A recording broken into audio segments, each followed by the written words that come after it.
Stories Between Us anthology, where Black queer men's lives, love, and tension take center stage. They'd been on the space station long enough for everything to start feeling like rhythm. Not romantic rhythm, nothing up here was built for romance, but routine that lived in the body. Meals squeezed from pouches. Work that demanded steady hands and steady nerves. Calls down to Earth that arrived slightly delayed, like the planet was always a beat behind. 73 days was long enough to learn each other without meaning to. Ellis knew Mays' habits the way he knew the station's sounds. The pause before he answered mission control, the soft hum he made when he was thinking, the way his shoulders squared when he was tired but refusing to show it. He knew Mays worked with a kind of reverence, like every latch, every panel, every diagnostic mattered because it kept them alive. Mays knew Ellis's control wasn't just leadership, it was armor. Commander Ellis moved through the station like the rules were written under his skin. He was disciplined, clean, precise, the kind of man who spoke only what was necessary and still somehow filled the room. The kind of man who didn't ask for anything because asking for things made you weak. Or at least, that's how he was raised. Mays had stopped calling it intimidating around day 30. Somewhere between shared meals and shared silences, they became something more intimate, more familiar, more predictable. A steady connection that seemed to work as they gravitated in space. They were two of only 3 Black astronauts assigned to this rotation. Then they became the only 2 left when the others cycled out. That fact was never said openly, but it was the truth. 2 men in a place that wasn't built for either of them. 2 men sharing recycled air and responsibility, carrying the same unspoken understanding. You don't get to fall apart up here. Not even if you're falling in love with your commander. Which meant that when something began to shift between them, neither of them talked about it. It showed up in small ways at first. Ellis lingering in the doorway of the galley an extra second when Mays laughed at a joke during a check-in call with the team on Earth. Mays offering Ellis the last packet of coffee without being asked. Their eyes meeting during system checks. Holding too long, then snapping away like instinct. Arguments about music in their shared headphones.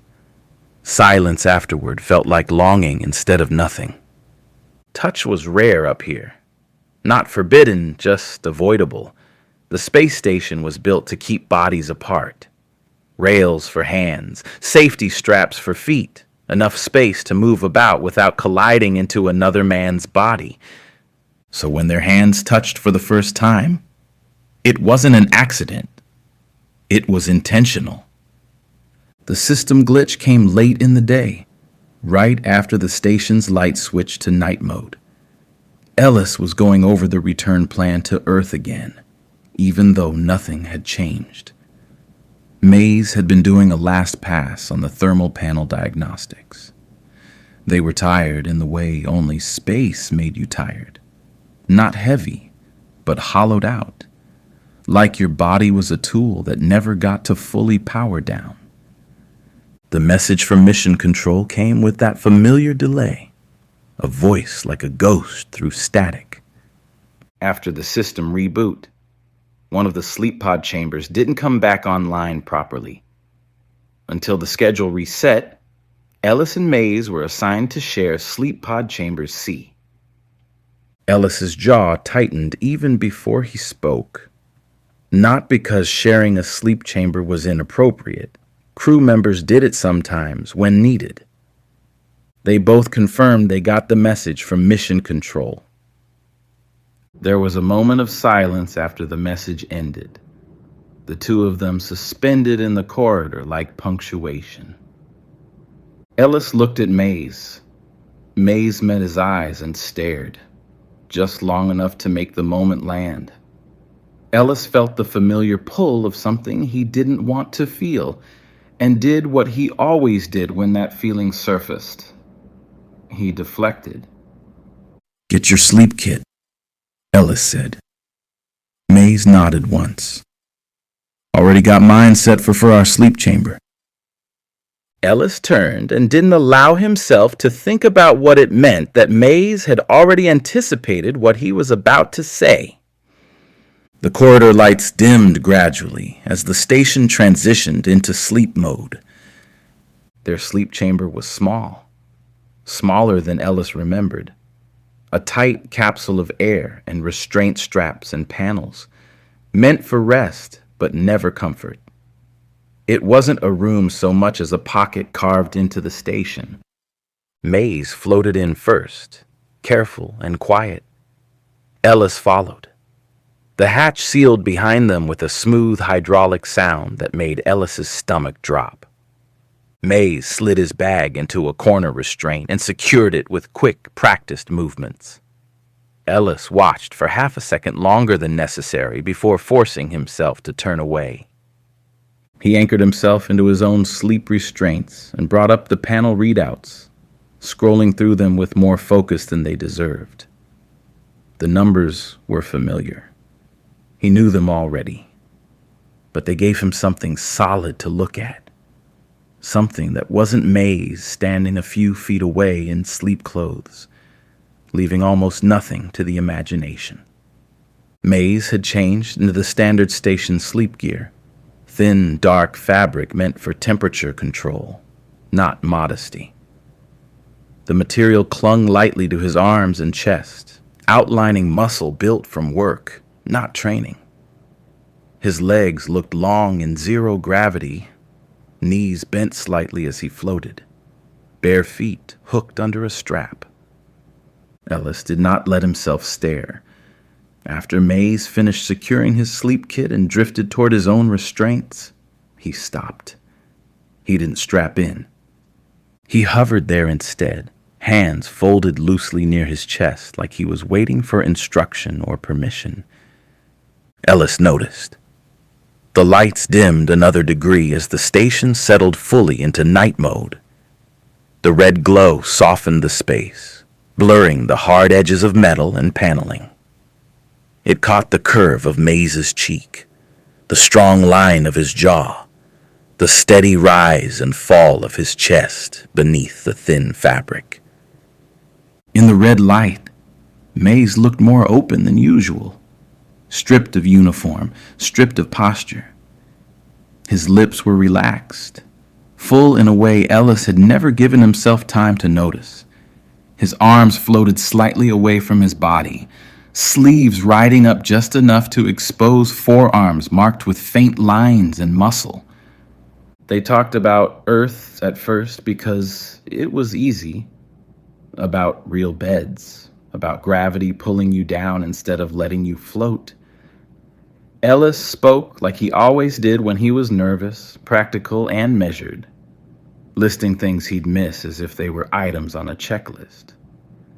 Mays listened, nodded, filled in the gaps without correcting him.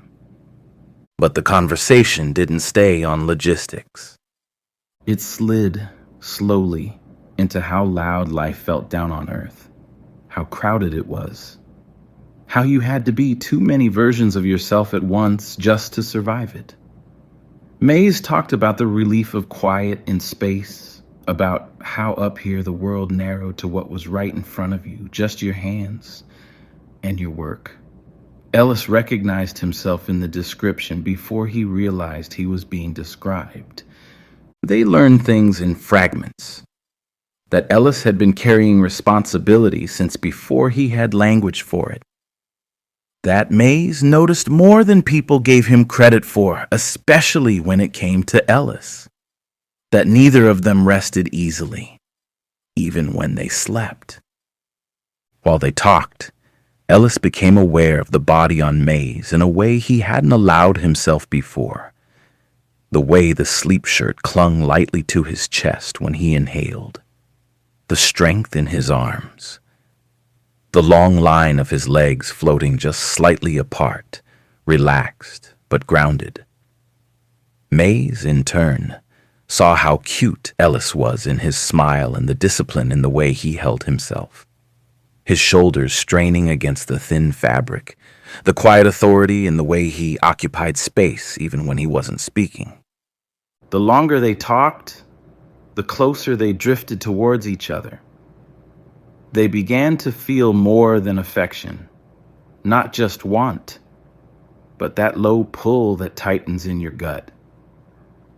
At some point, the distance between them disappeared without either of them deciding it should. Ellis knew he should stop it. He knew the rules, the lines, the consequences waiting back on Earth. Mays drifted closer, slow and careful, like he approached everything.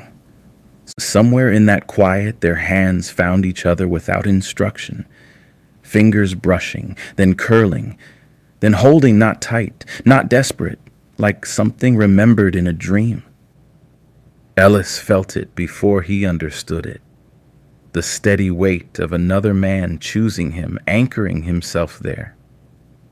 They didn't speak. They didn't need to. Their bodies aligned naturally in the open air, arms finding familiar places, chests close enough to share warmth. It felt instinctive, almost tender. Two men holding each other in a place where gravity didn't exist, where nothing pulled them apart. The quiet intimacy of being held and not holding back. And then Ellis leaned in and kissed Mays. It was soft. Mays had warm, full lips that yielded easily against Ellis. The kiss deepened, slow and unhurried, lips parting, fitting together with an ease that shocked them both. Kissing another man like this felt like a wish being granted retroactively, something they hadn't known to ask for, but somehow had always been waiting on. It wasn't frantic or consuming, it was healing. The kind of kiss that settled into the body and told it everything was going to be all right. Mays sighed into his mouth, the sound soft and real, and Ellis felt it move straight through him. When they finally pulled back, it was only enough to breathe. Ellis rested his forehead against the chest of Mays, hands still firm at his back. His voice was low, barely there. We should loosen these straps and unzip our sleep suits. Mays smiled faintly, breath warm between them. Yes, Commander. I will if you want me to. They didn't rush. Fingers worked carefully at zippers, the sound of fabric opening loud in the small chamber. Sleep suits loosened, peeled back, the cool air touching their bare skin. They resecured the restraints afterward, but closer this time with their bodies set with an intention. When they settled back together, bare skin pressed to bare skin, the warmth was immediate and grounding. Ellis wrapped an arm around Mays. Mays tucked himself in closer, fitting like he'd always known where to go. Their bodies held each other, and in that suspended closeness, naked, breathing, bound gently together, everything ahead of them felt heavy with promise. They didn't talk about it the next morning. That was the first rule they made without speaking. No language that could turn a moment into evidence. Ellis woke before the space station's lights shifted from night mode to daytime mode. The sleep chamber was still dim, washed in that low red glow that made everything feel like it belonged to a different world. For a second, he forgot where he was and who he was supposed to be. He forgot the protocols. He forgot the rank stitched onto his uniform. Mays was anchored beside him in the sleeping restraints, close enough that Ellis could feel the steady rhythm of his breathing, not pressed like a performance, not clinging, like he'd always been meant to be within reach. Ellis stared at the ceiling panel above them, jaw tight, throat tight, lungs refusing to take a full breath. He had spent a lifetime training himself out of reactions. His career was built on control and precision. Up here, control was oxygen. And yet, the one thing he couldn't regulate was the way his body had decided to remember. He didn't replay the night in images. He replayed it in sensations. The sound of Mays exhaling when Ellis stopped pretending he could keep distance. The shift of weight in zero gravity when Mays came closer without forcing it. The simple fact of being held without the world watching. Ellis wanted his hands to move. They didn't. He kept them flat against his own chest, fingers curled slightly like he was gripping something invisible. Mays stirred in the restraints, a subtle movement that made Ellis's heartbeat stumble. Mays didn't open his eyes right away. He breathed in, deeper, like he was checking whether the air still belonged to them. When Mays finally blinked awake, his gaze found Ellis's without searching. It was worse than words, because it was an answer. Mays didn't smile. He didn't reach. He didn't do anything that would make it easy. He just looked at Ellis with that quiet, steady attention, like a mechanic listening for a problem others couldn't hear. Ellis felt exposed. Mays's lips parted slightly as if he might speak, then closed again. He swallowed. Ellis understood. They were still in the station. The station had cameras. The station had logs. The station had a way of turning private human moments into data points if you weren't careful. Mays shifted his gaze toward the hatch. Back to Ellis. A small nod, barely there. A check-in without language. Ellis returned the nod. Then he did what he always did when his emotions threatened to become real. He moved to procedure. "Morning," he said, voice even, controlled. Mays's throat worked once. "Morning?" It wasn't affectionate. It wasn't cold. It was exactly what it needed to be. Neutral enough to survive. Ellis unhooked himself from the restraints with slow, deliberate movements and drifted toward the hygiene station. He kept his back turned longer than necessary. He didn't trust his face. He didn't trust what might happen if he looked at Mays again too soon. He brushed his teeth like it was a mission-critical task. When he glanced in the small mirror, he looked like himself again. Commander Ellis. Clean lines. Eyes that didn't give away anything. But he felt different.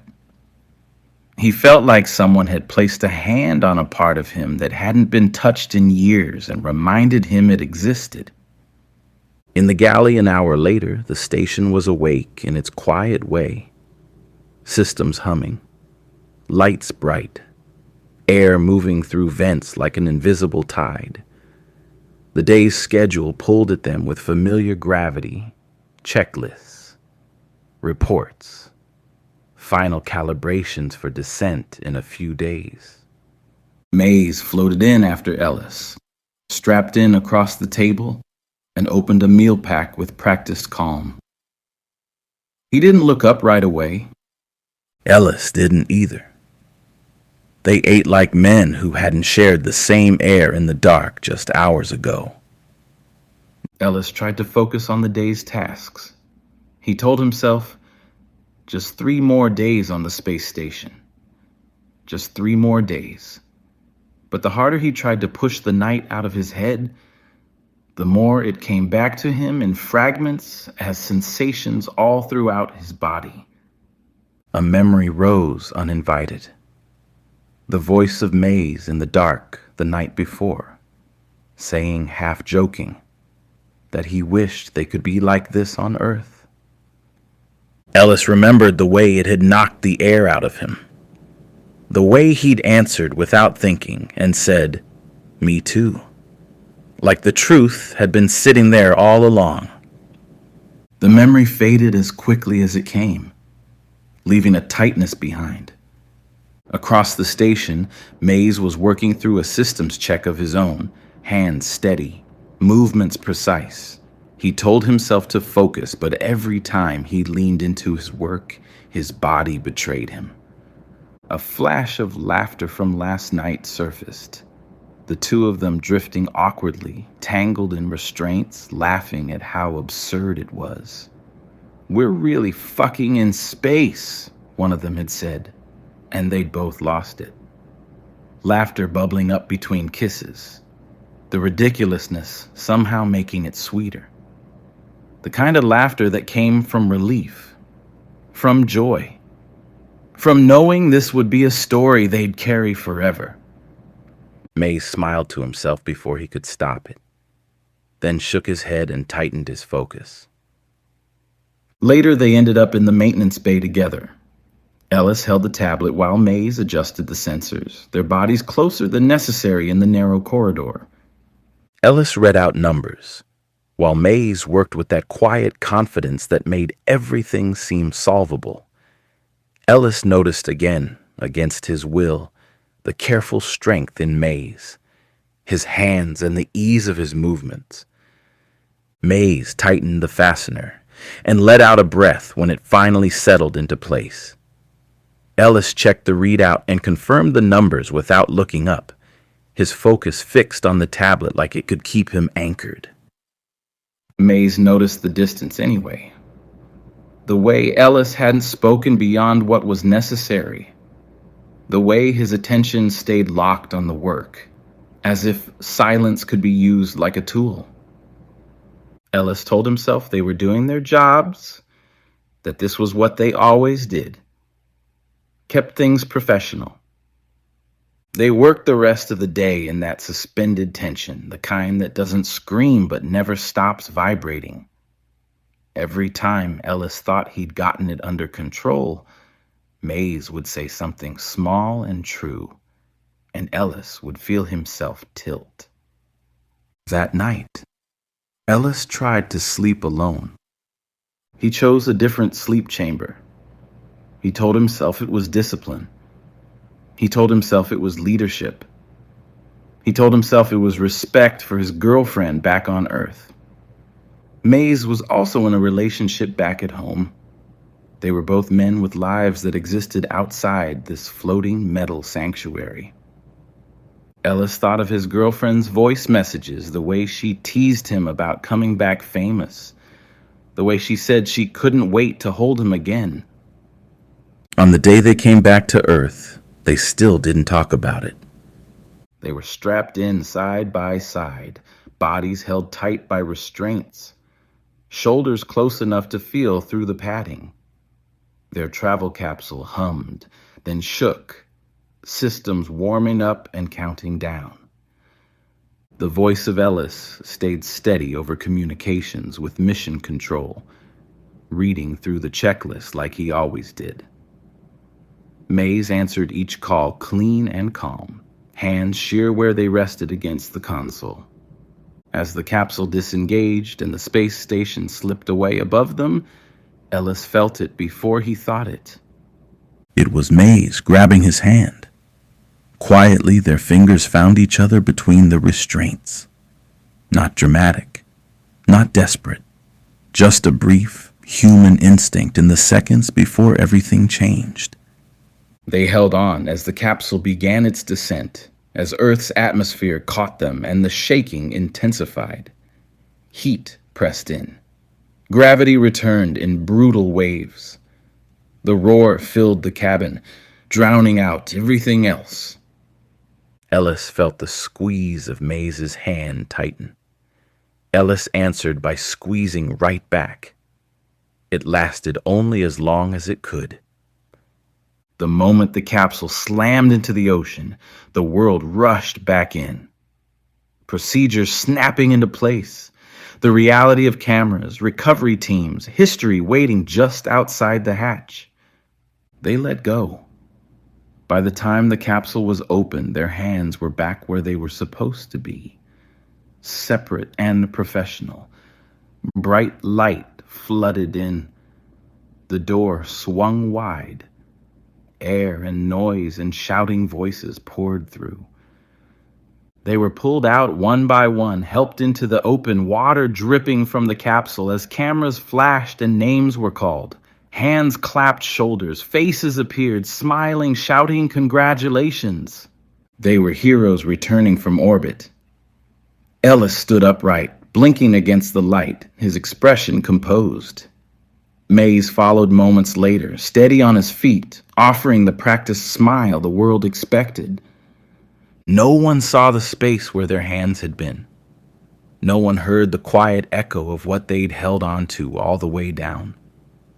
And as they were led away from the capsule, separated by steps, by people, by gravity itself, the memory stayed with them both. That for a few violent, beautiful minutes, they had descended through fire, holding on to each other, and then let go before the world could notice. Ellis saw his girlfriend in the crowd and threw his arms around her in a tight embrace that smelled like earth, her perfume, the sunshine, and clean laundry. He held her, kissed her cheek, let himself be a person the world understood. Across the room, Mays saw his partner touching his face like he couldn't believe he was real. Ellis watched the interaction and felt something complicated twist in his chest. Something that wasn't exactly jealousy.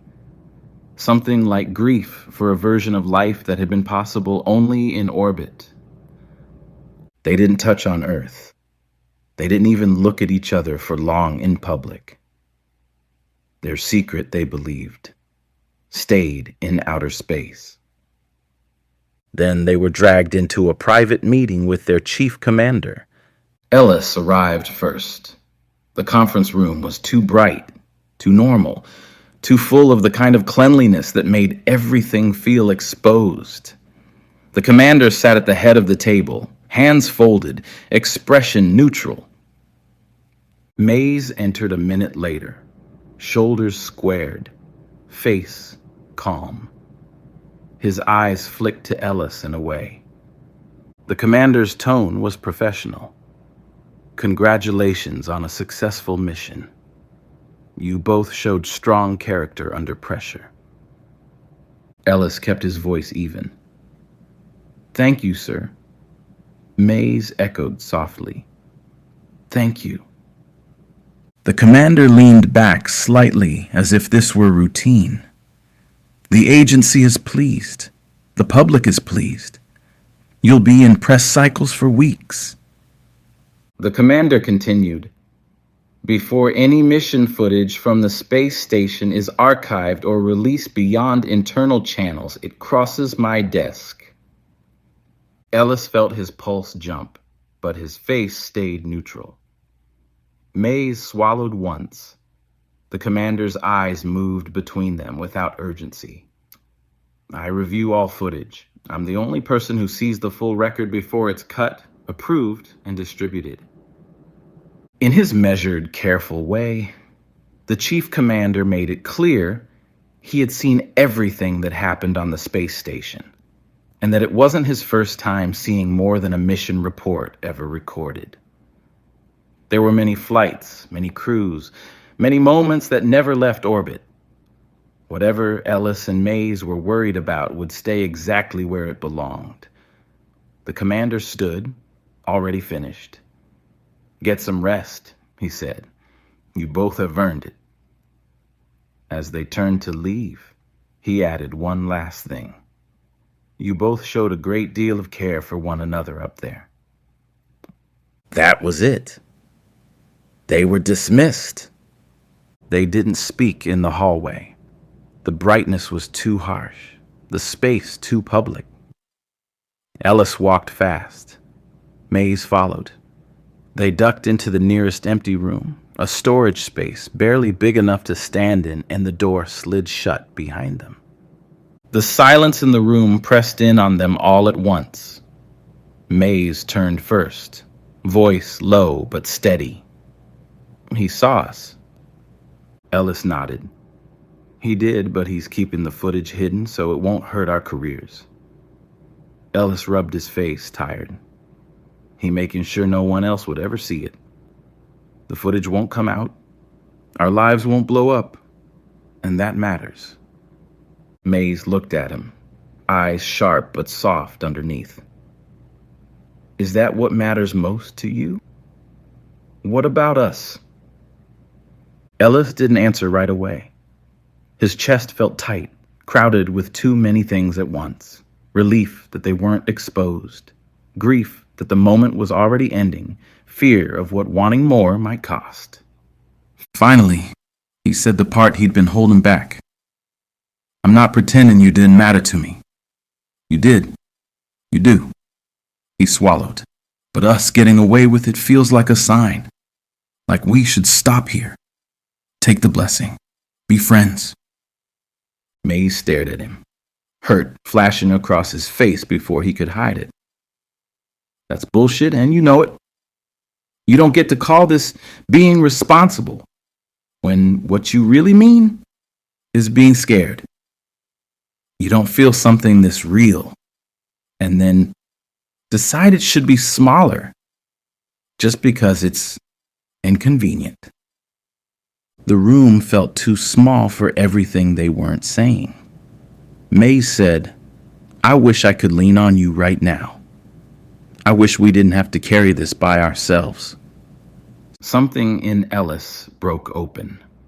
Before he could talk himself out of it, he pulled Mays in and kissed him, hands gripping like they needed to make sure the other one was real. Mays kissed him back without hesitation, pouring everything he'd been holding in. Love, frustration, longing, hope. For a second, it felt like they were in space again, like nothing was pulling them apart. Then Ellis pulled back. "I can't do this," he said quietly. "Not like this."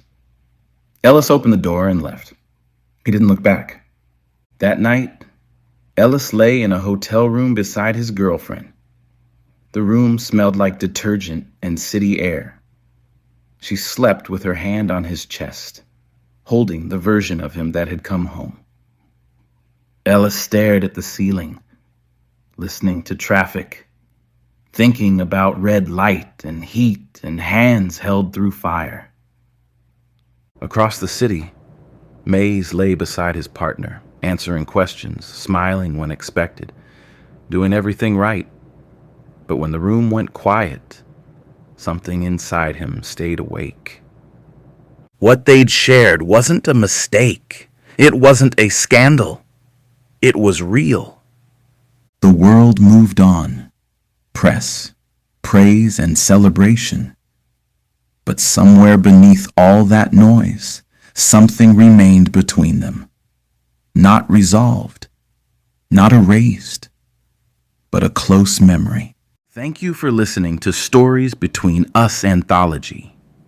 You can find every episode on YouTube, Spotify, and Apple Podcasts. Rate the show and leave a comment. It helps more people find us.